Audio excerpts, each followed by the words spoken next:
नमस्कार दोस्तों, मैं जीतन द्विवेदी। आप सभी का कोशाक राय चैनल पर बहुत बहुत स्वागत है। हमें आज की क्लास में सिंधु सभ्यता में आर्थिक जीवन के बारे में पढ़ना है कि सिंधु सभ्यता के जो निवासी थे वो उनका आर्थिक जीवन था क्या था, वो किस पर या कौन सा कार्य वो करते थे या उनका प्रमुख कार्य क्या था, उनका व्यापार क्या था, कृषि क्या था, कृषि था तो उनमें कौन कौन सी फसल वो उगाते थे, है ना। और इसके अलावा हमें उसमें कौन कौन से उद्योग उनके थे, व्यापार वाणिज्य क्या था और व्यापार का माध्यम क्या था, यानी किसका, मोहरों का, मुद्रा का, कै का उपयोग वो लोग करते थे। यानी हमें पूरा आर्थिक जीवन उनका पढ़ना है।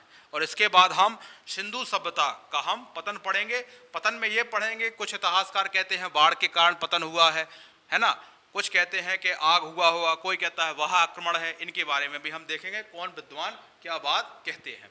तो हमें आर्थिक जीवन को पढ़ने के पहले कुछ आयामों पर यहाँ पहले ही फॉर्मेट हम बना देते हैं कि हम इनके अंतर्गत ही आर्थिक जीवन को पढ़ेंगे। तो हम इसके अंतर्गत पढ़ेंगे कृषि को, पशुपालन को, शिल्प को, उद्योग को। तो कैसा पढ़ेंगे पहले ही हम आपको क्लियर कर देते हैं। और आपको भी इसी तरीके से अपने नोट्स बनाने हैं ताकि आपको मेंस में भी कोई दिक्कत ना जाए और प्रीलिम्स में तो दिक्कत जाने की बात होती नहीं है। तो हम देखते हैं इसमें कृषि कि सिंधु सभ्यतावासी जो थे वो कौन कौन सी कृषि करते थे। इसके बाद हम देखते हैं पशुपालन। पशुपालन के बाद हम क्या देखते हैं, उनके उद्योग। तो किस प्रकार के उद्योग, शिल्प उद्योग।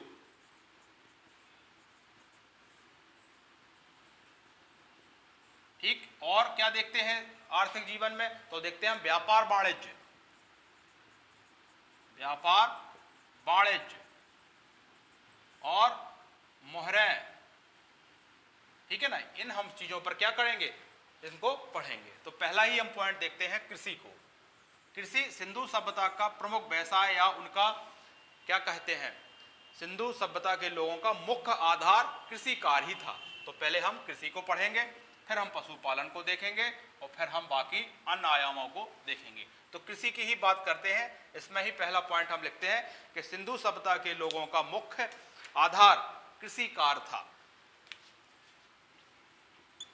सिंधु सभ्यता के लोगों का मुख्य आधार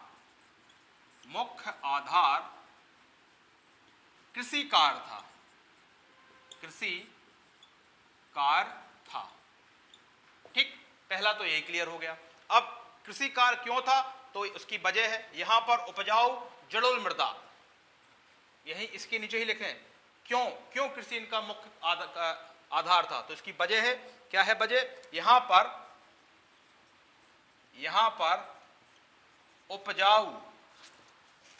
पर उपजाऊ जलोल मृदा,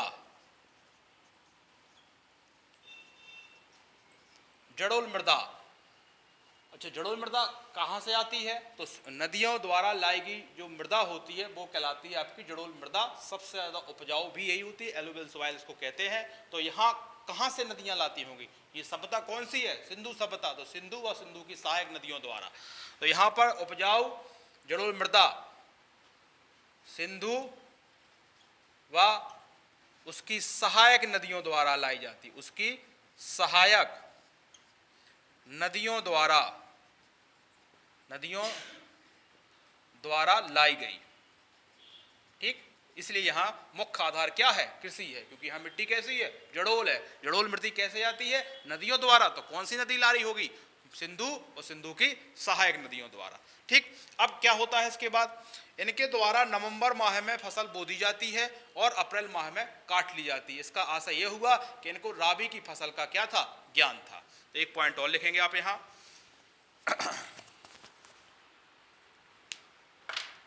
लिखेंगे आप, इनके द्वारा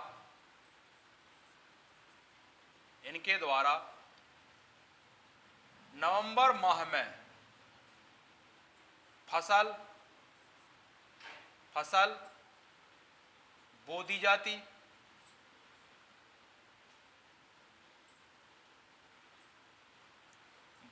जाती और अप्रैल माह में फसल काट ली जाती। इसका मतलब क्या हुआ? इसका आशय यह हुआ, ब्रैकेट में लिखेंगे, रबी की फसल का ज्ञान था। रबी की फसल का ज्ञान था। क्वेश्चन बनेगा, सिंधु सभ्यता के वासियों को रबी की फसल का ज्ञान था कि नहीं था? तो था, क्योंकि नवंबर माह में वो क्या करते थे? बीज बोते थे और अप्रैल माह में काट ली जाती थी। ये आप इससे कह सकते हैं कि इनको रबी की फसल का ज्ञान था। अब प्रश्न उठता है, सिंधु सभ्यतावासी मुख्यतः 9 प्रकार की फसलें उगाते थे, और जो एग्जाम में पूछा जाता है, फसलें दी जाती है, उसमें पूछा जाता है इसमें से कौन सी फसल सिंधु सभ्यतावासी नहीं उगाते थे। तो आपको 9 फसलों को लाइन से लिखना है। लिखेंगे, सिंधु सभ्यतावासी 9 प्रकार की फसलों का ज्ञान था।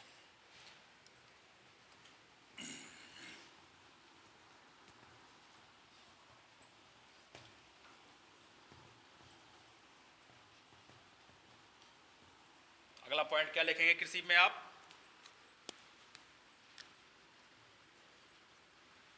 लिखेंगे, सिंधु वासियों मुख्यतः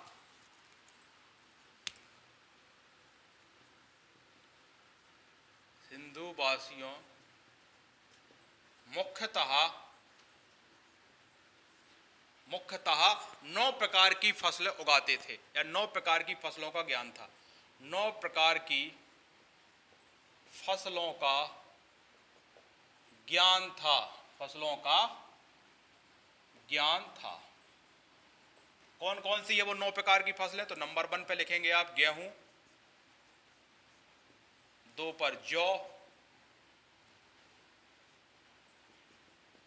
तीसरा लिखेंगे आप गेहूं, जौ के बाद आपका कपास, तरबूज,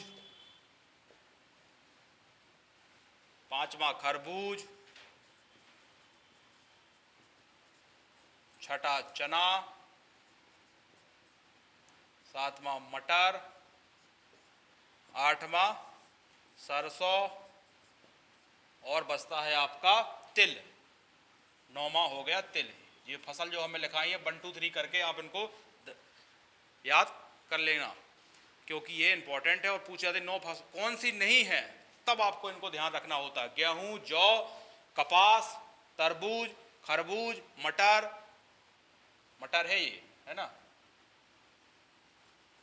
मटर, चना, सरसों और तिल। मटर,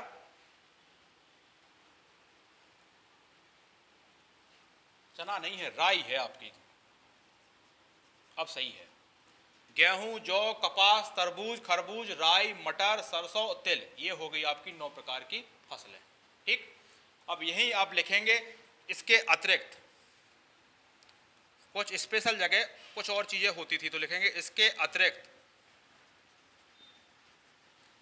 अतिरिक्त क्या हमने लिखाया हुआ है आपको, जैसे चावल कहाँ होते हैं? लोथल में, चावल लोथल। ठीक, और इसके अलावा धान आपकी रंगपुर लिखाया हुआ है, मैंने रंगपुर पढ़ाया था आपको, धान रंगपुर।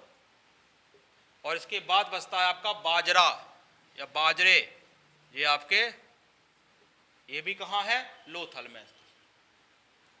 तो ये कुछ अतिरिक्त फसलें हो गई, और ये ध्यान रखना है आपको, गेहूं, जौ, कपास, तरबूज, खरबूज, राई, मटर, सरसों, तिल, ये 9 प्रकार की फसल हो गई। इसके अतिरिक्त ये फसलें और हो गई। और अच्छे किस्म के जौ बनवाली में मिलते हैं, तो चाहो जो लिख लो आप, अच्छे किस्म के जौ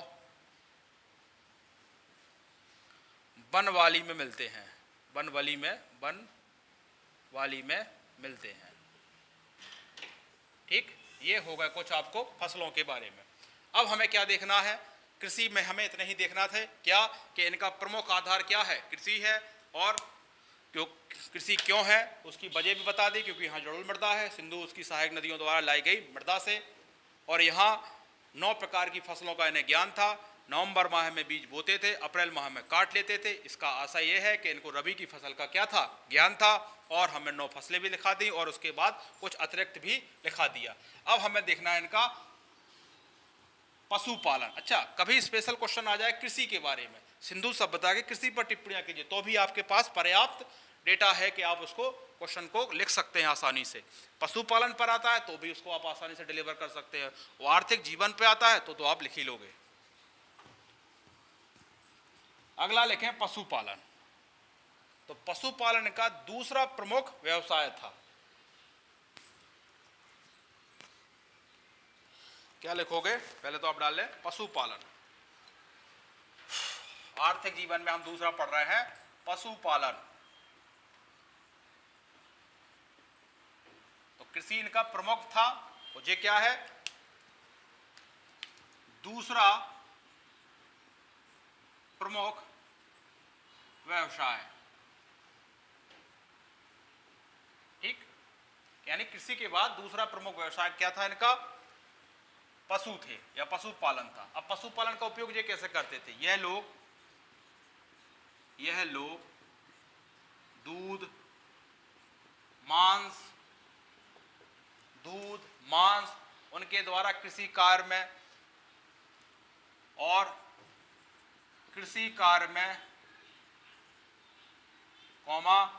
बोझ ढोने या भार ढोने के कृषि कार्य और भार ढोने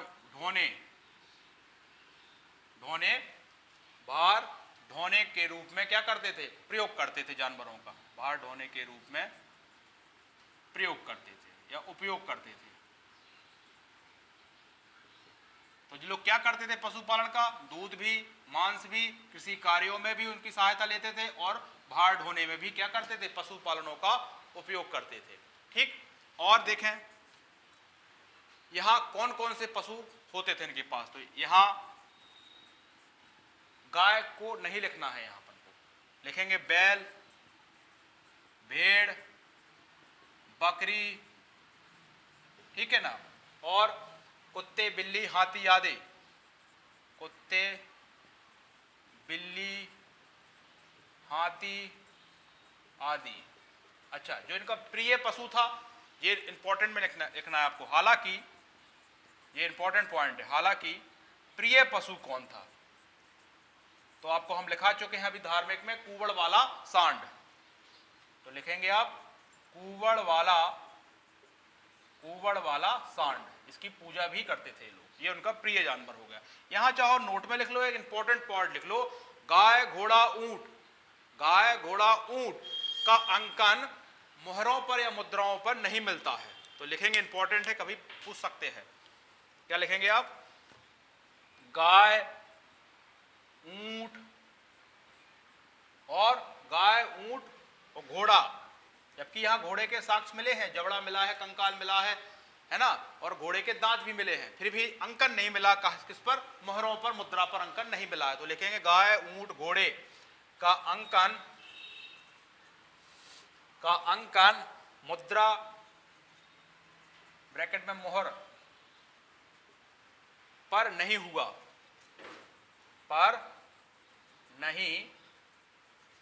ठीक, तो ये ध्यान रखना, स्पेशल पॉइंट है। क्या क्या ध्यान है स्पेशल में? ये आपको कुवड़ वाला सांड ध्यान रखना, उनका प्रिय पशु था, और गाय, ऊंट और घोड़े का अंकन मोहरों पर नहीं देखा गया प्राय। अब अगला देखें आप। घोड़ों का हमने बताया है कि घोड़ों का कंकाल, घोड़ों का जबड़ा और घोड़ों का दांत, ये तीन अलग अलग है। घोड़े से संबंधित तो पूछे जाते हैं, तो हम तीनों ही लिखाएंगे, कौन चीज कहां मिली है, और पशुपालन में आप इसको लिखेंगे।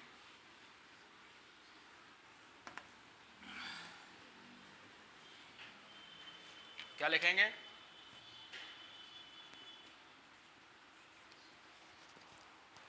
घोड़े का कंकाल,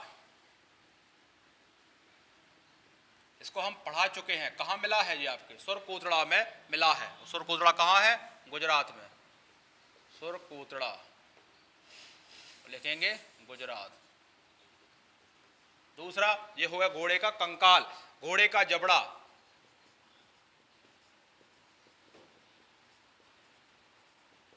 घोड़े का जबड़ा कहाँ मिला है? लोथल।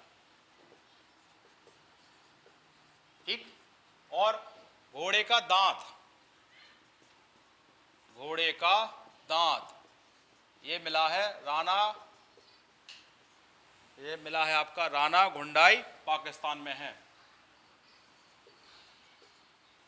पाकिस्तान। तो घोड़ों से संबंधित 3 आपको घोड़े से संबंधित तथ्य भी आपको इसी पशुपालन में नोट कर लेना है। ठीक, एक और पॉइंट लिखना है आपको, यहाँ शेर का अंकन भी नहीं मिला है, जबकि मेसोपोटामिया की मोहरों पर शेर का अंकन मिला है। तो शेर का अंकन हड़प्पा सभ्यता की मोहरों पर नहीं है। एक पॉइंट और लिखेंगे आप यहाँ,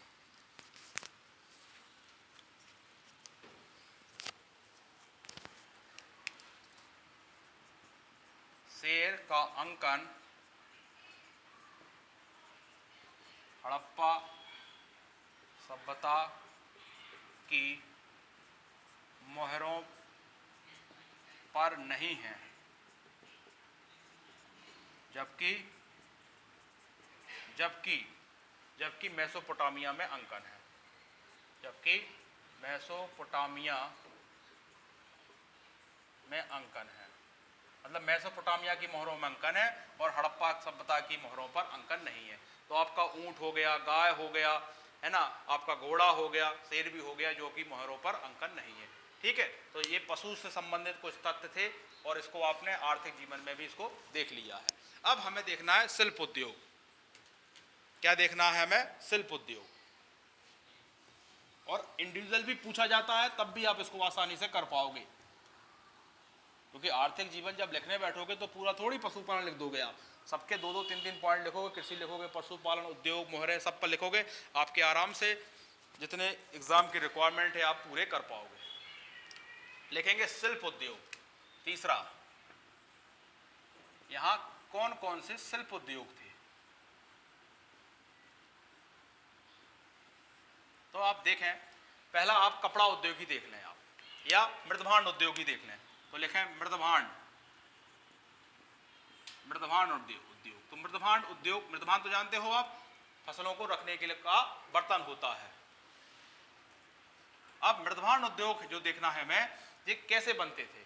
तो चाक से बनते थे और हाथ से निर्मित भी होते थे। तो लिखेंगे आप चाक से या हाथ से निर्मित, दोनों प्रकार से निर्मित होते थे। अब इसी में ध्यान रखना है किस कलर के होते थे, तो लाल रंग का प्रयोग होता था, लाल रंग का प्रयोग। ठीक, लाल रंग का प्रयोग मुख्यतः होता था, यहां चाहो तो मुख्यतः भी लिख लें आप। अच्छा, काले कलर का क्या होता था? पे काले रंग का यहां पुष्पाकार या ज्यामितियां बनती थी उसमें डिजाइन के रूप में, काले रंग का पुष्पाकार ज्यामितियां बनती थी। ठीक, तो ये हो गया मृदभांड, यानी चाक या हाथ से निर्मित होते थे, मुख्यतः लाल कलर का उपयोग भी होता था, काले कलर के पुष्पाकार ज्यामितियां की डिजाइनें बनती थी। ठीक, ये हो गया आपका एक उद्योग शिल्प के अंतर्गत। कौन सा उद्योग? मृदभांड उद्योग। अब देखते हैं इसी में कपड़ा उद्योग। तो कपड़ा में आपको पता है यहाँ सूती और ऊनी दोनों प्रकार के वस्त्रों का उपयोग हुआ है। तो पहला तो वही लिख देंगे आप। क्या लिख दोगे आप? सूती और ऊनी, सूती और ऊनी, सूती ऊनी दोनों ही वस्त्रों का प्रयोग होता था। और सादे भी होते थे ये लोग, और कढ़ाईदार कपड़े भी बनते थे। लिख सकते हो सादे और कढ़ाईदार। कढ़ाईदार मतलब उसमें तीपतिया अलंकरण भी होता था कढ़ाईदार में। कढ़ाईदार, और कौन सी डिजाइन बनती थी कढ़ाईदार में, वो भी लिख लो आप, कभी एग्जाम में पूछ सकता है। तीपतिया अलंकरण होता था, अलंकरण। ठीक, ये हो गया कपड़ा उद्योग। और क्या देखना है अपन को? मन का उद्योग। मन का उद्योग जो है वो लोथल में भी देखने को मिला था और चनहुदड़ों में भी देखने को मिला था।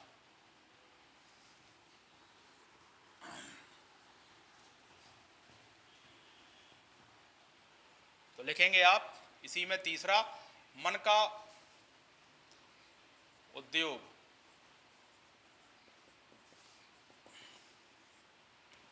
कहां कहां देखने को मिला? लोथल और चनहुदड़ो।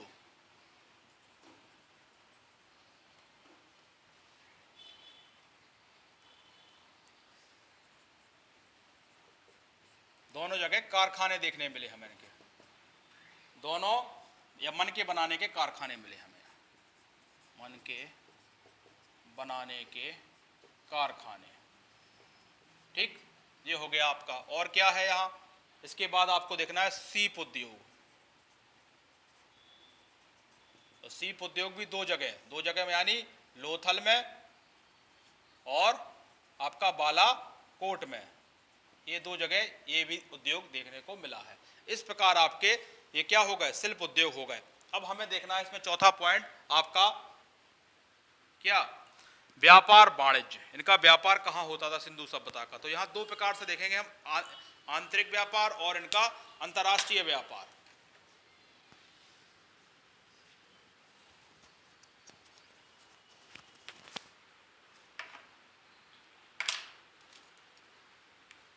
तो आप डाल लें हेडिंग क्या, व्यापार वाणिज्य।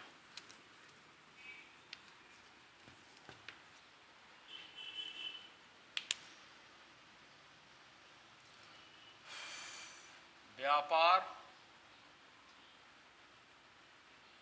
वाणिज्य। ठीक, अब व्यापार वाणिज्य हमें दो प्रकार से देखना है यहाँ। क्या, कौन कौन से दो प्रकार, एक तो देखेंगे हम आंतरिक व्यापार, और एक देखेंगे हम अंतर्राष्ट्रीय व्यापार जो बाहर हो रहा है, अंतर्राष्ट्रीय व्यापार। तो आंतरिक व्यापार कहाँ हो रहा है, कश्मीर, काठियावाड़ और आपका बलूचिस्तान। तो लिखेंगे आप, आंतरिक व्यापार कहाँ हो रहा है, कश्मीर, काठियावाड़ और कहाँ, बलूचिस्तान। ठीक, ये हो गया आंतरिक व्यापार। अब बाहर कहाँ देख रहे हैं, बाहर तो आप देख रहे हो मिस्र में, मेसोपोटामिया में, और कहाँ देखने को मिल रहा है, फारस की खाड़ी में। ठीक है, फारस की खाड़ी को उस समय बहरीन या क्या कहते थे, बहरीन। बहरीन भी कहीं लिखा हो तो वही चीज है, बहरीन है या दिलमुन है। ठीक, और कहाँ होता था इनका व्यापार, तो आप अफगानिस्तान और ईरान भी लिख सकते हैं, अफगानिस्तान और ईरान। ये हो गया इनका अंतर्राष्ट्रीय व्यापार और ये हो गया इनका आंतरिक व्यापार। इसके बाद हमें देखना है आयातित वस्तु, कौन कौन सी वस्तु सिंधु सभ्यतावासी मंगाते थे और कौन कौन सी चीजें वो निर्यातित करते थे।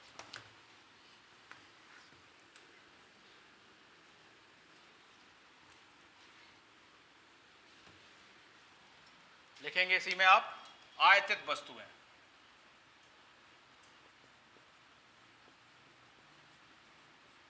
क्या क्या मंगाते थे, देखें आप इनका बहुमूल्य पत्थर, बहुमूल्य पत्थर। ठीक है, बहुमूल्य पत्थर कश्मीर से, ठीक है ना, कश्मीर से और आपका काठियावाड़ से, कश्मीर और काठियावाड़। इसके बाद सोना, सोना कहां से मंगाते हैं, सोना मंगाते थे ये लोग आपका कोलार, मैसूर में खान है, तो लिखेंगे मैसूर, ब्रैकेट में चाहो तो लिख दो कोलार की खान से। ये सब आपके जो लिखा रहे हैं ये आंतरिक में आएंगे, आंतरिक व्यापार में। तांबा राजस्थान के खेतड़ी से,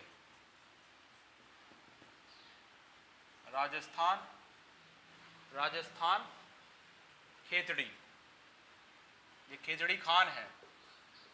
और क्या मंगाते थे, शिलाजीत, ये हिमालय से, शिलाजीत ये हो गए हिमालय क्षेत्र से, हिमालय क्षेत्र से। तो ये जो चीजें अभी हमने लिखाई ये क्या है, ये है आंतरिक व्यापार, मतलब सब देश के अंदर ही है आंतरिक व्यापार, इसलिए लिखा जा रहा है। अब कुछ बाहर से मंगाते हैं, जैसे तो ये लिखेंगे अपन यहां वाह व्यापार, तो वो बाहर की जगह होंगे, जैसे लाजपत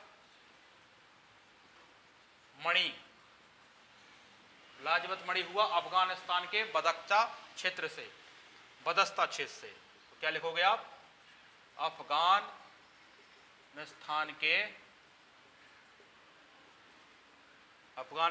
के बदस्ता क्षेत्र से, बदस्ता क्षेत्र से हो गया। और क्या है, चांदी फिरोजा, चांदी, फिरोजा, सीसा। सीसा तो राजस्थान से भी मंगाते थे, और चाहो तो यहाँ राजस्थान भी लिख दो आप। और चांदी और फिरोजा कहाँ से मंगाए थे? ईरान और अफगानिस्तान से। तो यहाँ लिख लेंगे आप ईरान और अफगानिस्तान से। ठीक, ये हो गया कुछ आंतरिक और बाह्य व्यापार, जो आंतरिक में जो भारत के अंदर है, जो भारत से बाहर है। अब हमें निर्यातित वस्तु देखना है कि ये लोग कौन सी चीजें यहां से भेजते थे।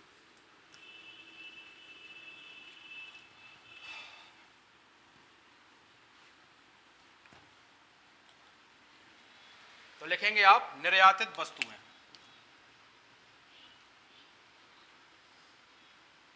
निर्यातित वस्तुएं, ये लोग भेजते थे यहां से हाथी दांत से बने सामान। तो हाथी दांत के सामान, ठीक है। और क्या भेजते थे? ये सीप के बने सामान, सीप उद्योग था ना, सीप के बने सामान, और सूती वस्त्र और मनके, सूती वस्त्र और मनके, क्योंकि यहाँ मनकों का कारखाना था। ये होगा यहां से निर्यातित वस्तुएं। अब हमें देखना है व्यापार का माध्यम क्या था, कौन कौन से मोहरें बाटें यूज करते थे, उनको हमें देखना है। तो अगला लिखेंगे आप व्यापार का माध्यम। क्या लिखेंगे आप? व्यापार का माध्यम।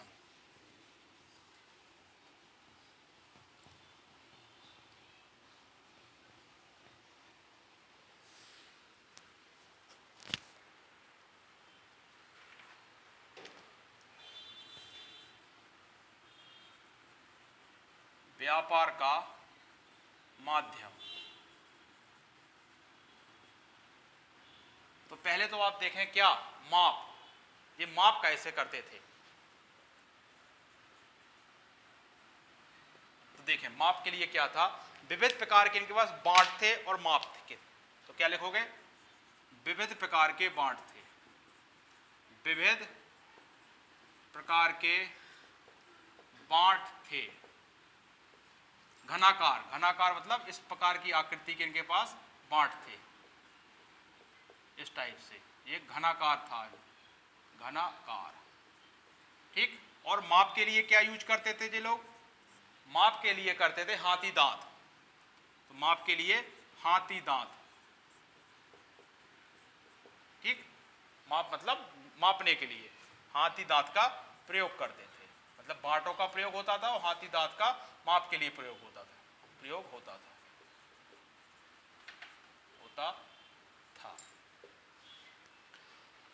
एक पॉइंट और लिखेंगे आप,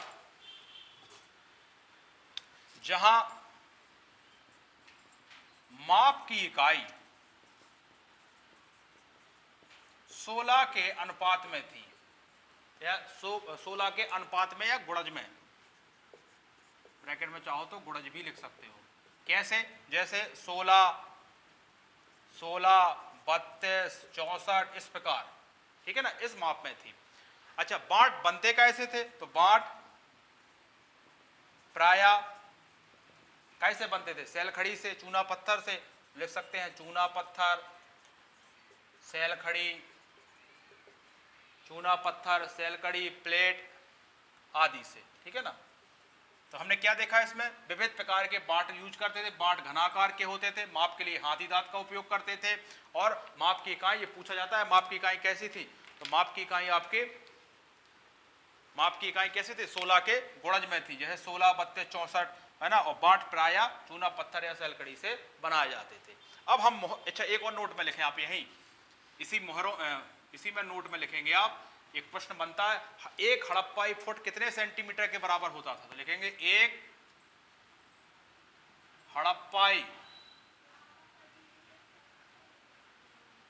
हड़प्पाई फुट 36.6 सेंटीमीटर का होता था,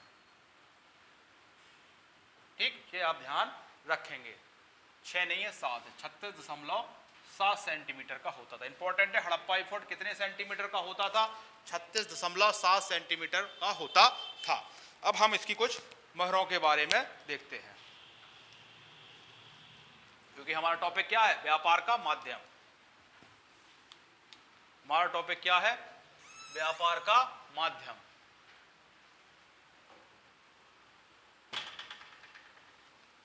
अब देखते हैं हम इसका मोहरें। तो यहां 2500 मोहरें हमें प्राप्त हुई हैं। क्या हुई हैं? 2500 मोहरें प्राप्त हुई हैं, जिनमें 1200 मोहरें तो हमें केवल मोहनजोदड़ो से ही प्राप्त हुई हैं, ठीक है ना। और जो सबसे ज्यादा अभिलेखीय मोहरें हैं वो हमें हड़प्पा से प्राप्त हुई हैं। तो लिखेंगे आप यहां क्या? मोहर। तो लिखते हैं मोहरों में हम क्या लिखना है हमें? सिंधु सभ्यता में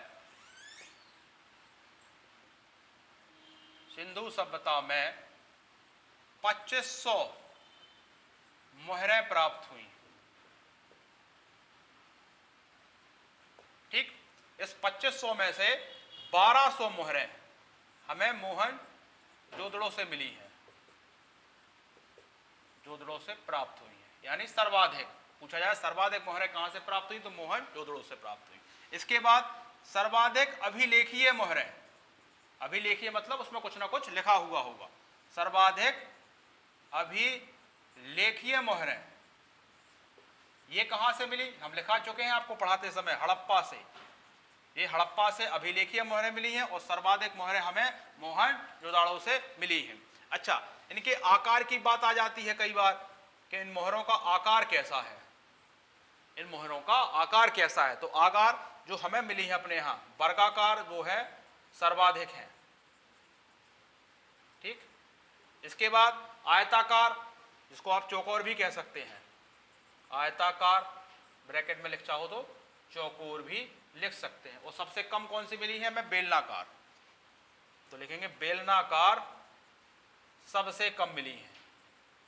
पूछा जाता है सबसे ज्यादा मोहरें कौन सी मिली है आपको? वर्गाकार। तो लिखेंगे सर्वाधिक वर्गाकार, सबसे कम बेलनाकार। मोहरें कितनी मिली? 2500। सबसे ज्यादा मोहरें कहां मिली? मोहनजोदड़ो में मिली हैं। और सबसे ज्यादा अभिलेखीय कहां मिली हैं? हड़प्पा में मिली है। अच्छा, इनकी विशेषताएं क्या है इन मोहरों की? तो आप यही लिख लेंगे विशेषताएं। विशेषताएं में लिखेंगे लिपि लिखी रहती है, कई बार लिपि देखने को मिली हमें, पशु की आकृतियां देखने को मिली हमें, पक्षी पेड़ पौधों की भी आकृतियां मिली। पक्षी पेड़ पौधों की आकृतियां भी हमें देखने को मिली। अच्छा, ये बनती कैसे थी? ये भी प्रश्न पूछा गया है कई बार। तो मुख्यतः तो निर्मित हुई है सैल खड़ी से। लिखेंगे आप मुख्यतः सैल खड़ी से।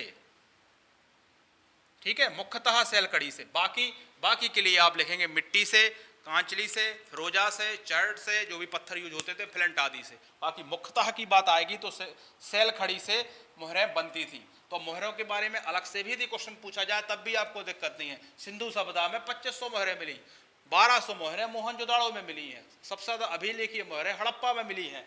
और इनका आकार वर्गाकार, बेलनाकार और आपका हमें आयताकार मिला है। और ये बनती कैसे थी? सैल खड़ी से। क्या विशेषताएं थी? लिपि लिखी रहती थी, पशु पक्षियों के भी उसमें कभी आकृतियां हमने देखी हैं। अब हमें देखना है लिपि। एक टॉपिक और लिखते हैं आप इसी में, लिपि जब क्या क्या है। तो लिपि के बारे में पढ़ लें। सिंधु सभ्यता की लिपि के बारे में भी प्रश्न पूछे जाते हैं।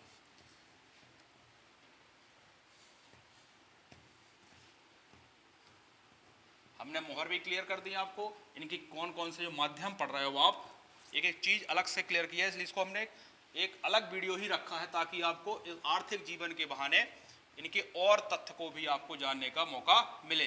जैसे आपने मोहरों पर ही अलग से पूरा पढ़ लिया, ठीक है ना। क्योंकि एग्जाम में तो सब पूछा जाएगा कि सिंधु सभ्यता की लिपि कौन सी थी, किस आकार की थी, कितने वर्ण मिले, कौन से चिन्ह मिले। तो अगला लिखेंगे आप लिपि, ठीक है ना। लिपि, इसको चाहो तो आप नंबरिंग भी दे दें, ठीक है ना। नंबरिंग कैसी दोगे आप? जैसे पहले आपने माप पैमाना देखा, फिर मोहरें देखी, मोहरों के बाद आप लिपि लिखेंगे। तो सिंधु सभ्यता की लिपि कैसी है? भाव चित्रात्मक। यहां लिपि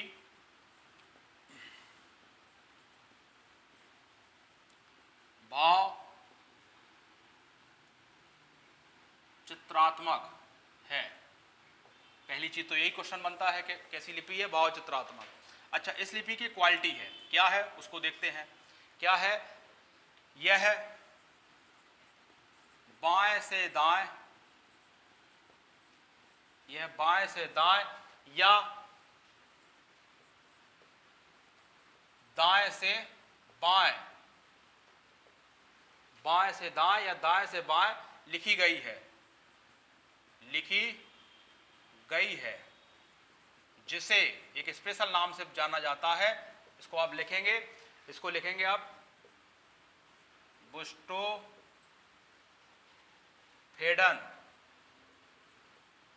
बुस्टोफेडन शैली कहा जाता है, ठीक है ना, कहा जाता है। तो आप एक चीज भी यहां जाने, वस्तुतः अब तक हमें 400 लिपि वर्ण प्राप्त हुए, तो ये फैक्ट भी आप यहां लिखेंगे। क्या लिखेंगे? वस्तुतः हमें 400 लिपि वर्ण, 400 लिपि वर्ण प्राप्त हुए हैं, ठीक। और इन 400 लिपि वर्ण में, अच्छा इनको पढ़ा क्यों नहीं गया? क्योंकि ये द्विभाषिक नहीं है, इसलिए इनको नहीं पढ़ा जा सका। तो चाहो तो आप लिख लेना कि इनको द्विभाषिक ना होने के कारण इनको हम पढ़ नहीं पाए। अब लिखेंगे इसमें क्या लिखना है आपको, और मूल चिन्ह कितने मिले हमें इस लिपि में? मूल चिन्ह 64, मूल चिन्ह कितने मिले? 64। वहीं यू अक्षर, वहीं यू अक्षर और मछली का चित्र ज्यादा मिले, और यू अक्षर और मछली का चित्र ज्यादा मिले, ठीक। तो हमें क्या देखना है इसमें? भाव चित्रात्मक है, बाएं से दाएं या दाएं से बाएं लिखी गई है, जिसे बुस्टोफेडन शैली कहा गया है। वस्तुतः 400 लिपि वर्ण प्राप्त हुए हैं, मूल चिन्ह 64 है, यू आकृति, यू अक्षर और मछली की चित्र क्या मिले हमें? यहां ज्यादा मिले हैं, ठीक। इसको सबसे पहले पढ़ने का श्रेय ई महावरन को जाता है, महावीरन को जाता है। चाहो तो एक पॉइंट और लिख लो, सबसे पहले इसको पढ़ने का प्रयास आपके ई महावरन को जाता है, ठीक। ये हो गया आपका क्या? लिपि भी आपको यहां क्लियर हो गई। अच्छा, परिवहन पूछा जाता है कई बार, तो आप चाहो तो इसको लिख सकते हैं कि सिंधु सभ्यता का परिवहन स्थल और जलीय दोनों मार्ग से होता था।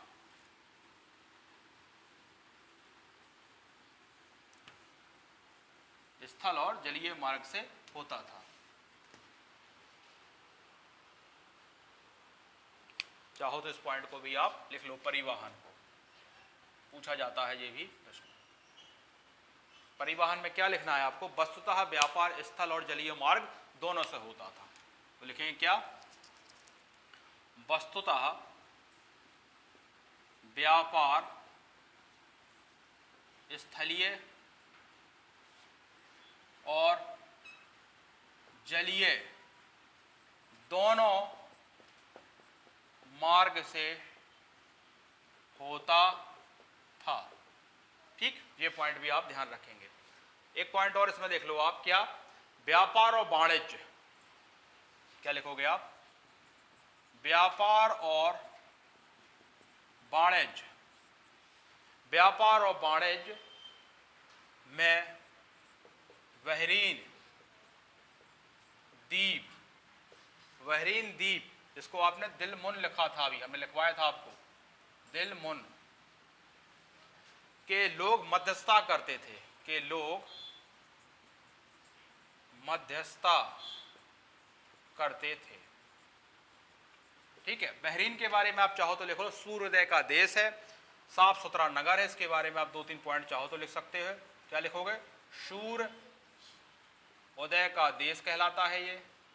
क्या कहलाता है? सूर्योदय का देश। और साफ सुथरा नगर, साफ सुथरा नगर, साफ सुथरा नगर। और हाथियों के देश की संज्ञा भी दी जाती है, हाथियों का देश। तो ये 3 चीजें इनके बारे में आप एक्स्ट्रा फैक्ट के रूप में जान सकते हो, ठीक। और सुमेरियन लेखों से एक पॉइंट और लिख लेंगे आप, सुमेरियन लेखों में सिंधु सभ्यता के प्रमुख व्यापारिक स्थल के रूप में मेलुहा, मेलुहा का नाम अंकित है। तो इसको चाहो तो एक पॉइंट और आप यहाँ लिख सकते हैं। एक अंतिम टॉपिक और हमारा यहाँ बचता है हड़प्पा सभ्यता का पतन। तो हमें एक साइड लिखना है पतन के कारण, और ये लिखना है क्या, कौन कौन से विद्वानों ने मत दिया है। तो एक साइड लिखेंगे हम पतन का कारण और एक साइड लिखेंगे हम विद्वान मत, और हम सिंधु सभ्यता को कंप्लीट बोल जाएंगे। क्या लिखोगे आप अगले लास्ट पॉइंट हमारा, और इसके बाद हम वैदिक काल की तरफ बढ़ेंगे। हड़प्पा सभ्यता का पतन, क्या लिखना है, हड़प्पा सभ्यता का पतन। तो पतन के लिए हमें क्या लिखना है, एक साइड लिखना है पतन के कारण, क्या लिखना है हमें, पतन के कारण।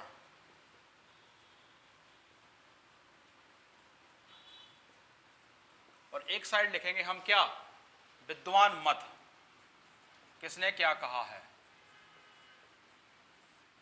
ठीक, एक साइड लिखेंगे हम विद्वान मत, एक साइड लिखेंगे पतन का कारण। तो पहले ही पतन का कारण लिखते हैं हम क्या, बाढ़ का कारण पतन। पहला पॉइंट लिखेंगे आप,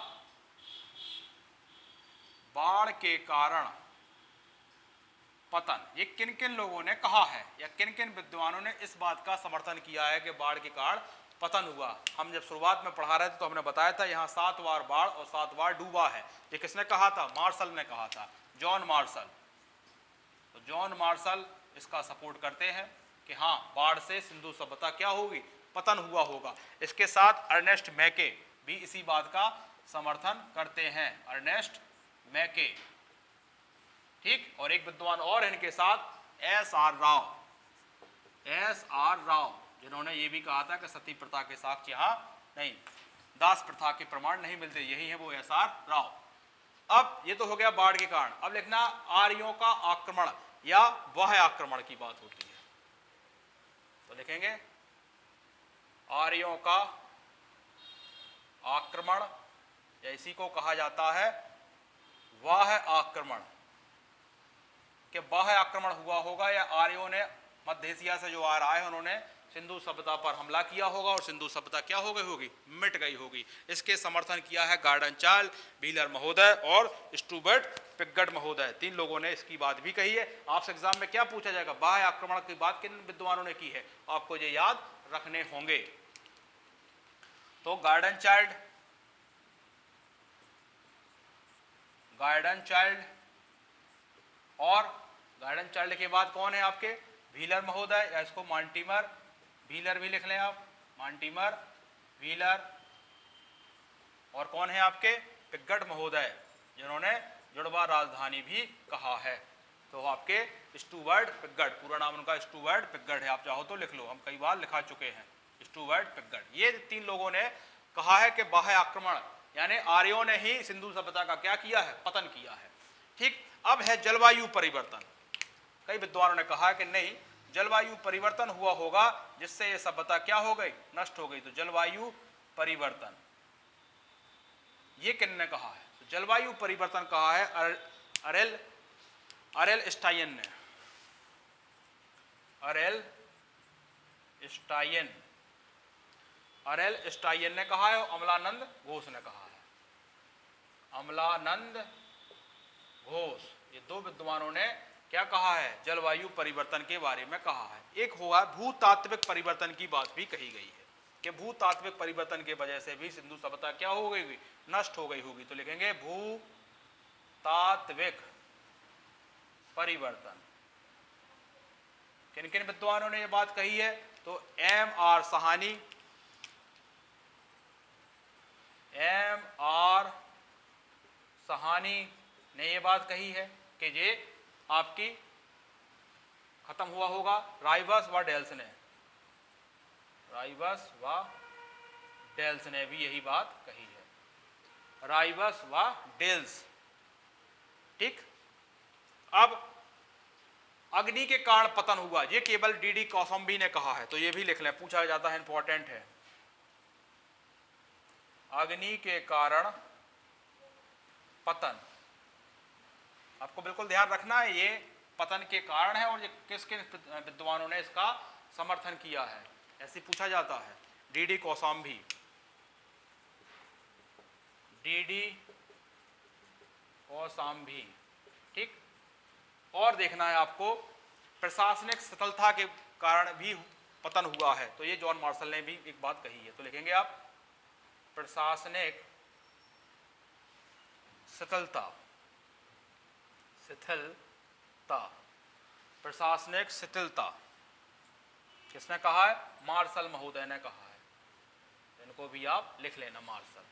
अब एक पारिस्थितिकी विक्षोभ की बात भी की है कि पारिस्थितिक विक्षोभ के कारण भी पतन हुआ होगा, ठीक, इसको हम ऊपर लिखते हैं।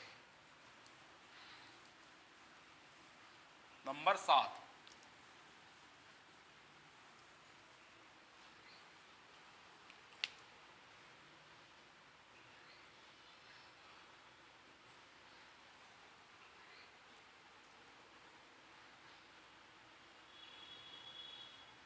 पारिस्थितिकी विक्षोभ, ये किसने कहा है? तो ये कहा है आपके फेयर सर्विस महोदय ने, फेयर सर्विस महोदय ने कहा है कि पारिस्थितिक विक्षोभ के कारण भी सिंधु सभ्यता का पतन हुआ। इनके बारे में एक पॉइंट और लिख लें, इन्होंने एक किताब लिखी है, उसमें ही बताया है, the root of ancient India, the root of ancient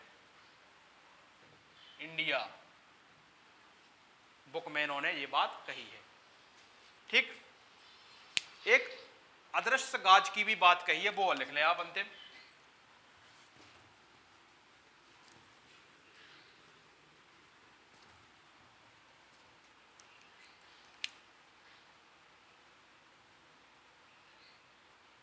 अदृश्य गाज की बात की है, ठीक।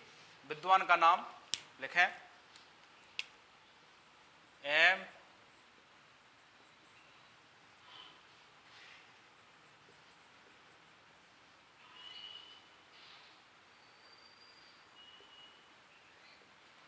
द्विमित्रीय वासन कोश, काफी बड़ा नाम है, इसको आप एक दो बार पढ़ेंगे तो याद हो जाएगा आपको। इन्होंने अदृश्य गाज की बात कही है। इस प्रकार आपके क्या हुए, ये हमने पतन के कारण भी बता दिए और विद्वान का भी मत बता दिया। अब अगला जो टॉपिक हमारा होना है वो होगा वैदिक काल, ठीक। सिंधु सभ्यता को हमने पूरा कंप्लीट किया। आज के लिए धन्यवाद।